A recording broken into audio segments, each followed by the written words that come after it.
Anyway, the last time I was in a meeting with Kasper, he was making some very intelligent points that I wish I had said, because it was me that was the salesman in that meeting. So I'll let you get on with saying some more smart things. Thank you.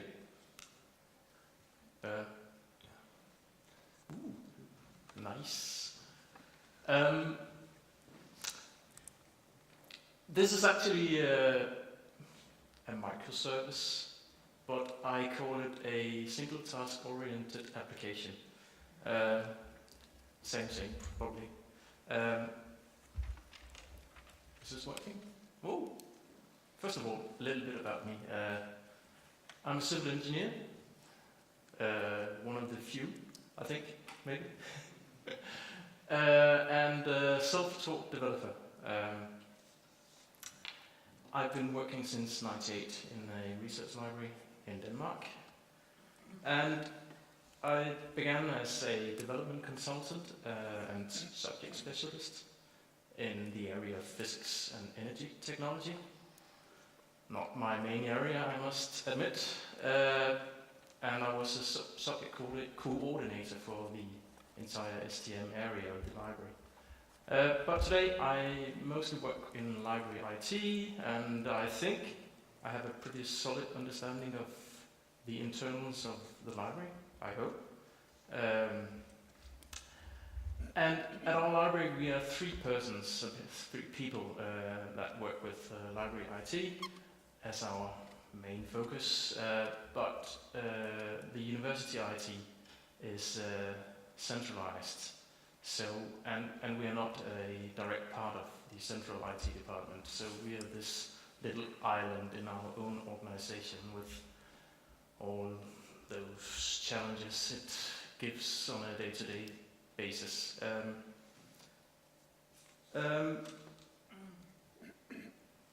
This is actually my last slide, and time is probably sparse at some time, so I would like to actually take this as one of the first slides and say that the project I'm going to tell you about was a success, really, a huge success.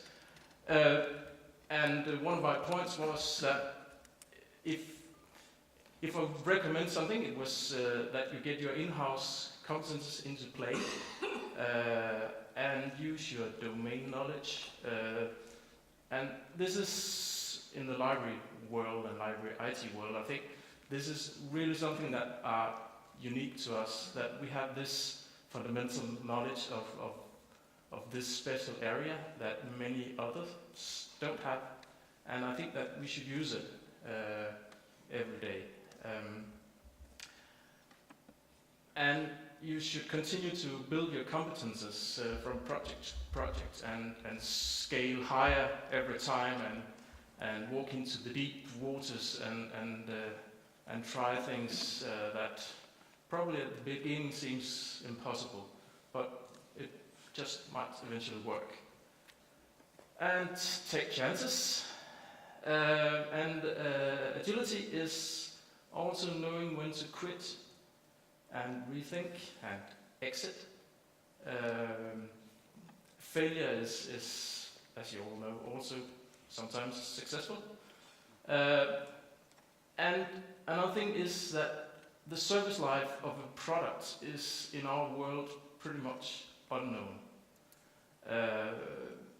You can develop for something that is going to work for 10 years and 20 years, but probably you will end up developing something that is working for half a year or 1 year, but that might just be good enough.